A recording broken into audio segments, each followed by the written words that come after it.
500 யானைய டெக்கில் ஏத்திக்கிட்டு போயிருக்காங்க சார். கல்வெட்டு சான்று வச்சிருக்கேன். 1000 குதிரைகள், அரபு குதிரைகளை ஏத்திக்கிட்டு வந்திருக்கான்.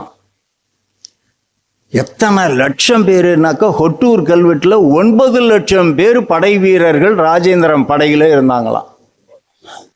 இது நான் சொல்லல, ராஜேந்திர சோழன் சொல்லிக்கல.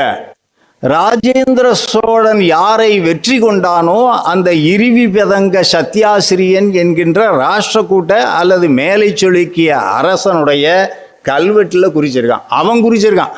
ராஜேந்திரன் ஒரு படுபாவி போய 9 லட்சம் பேரை கொண்டுகிட்டு வந்து எங்களை வெற்றி கொண்டான்.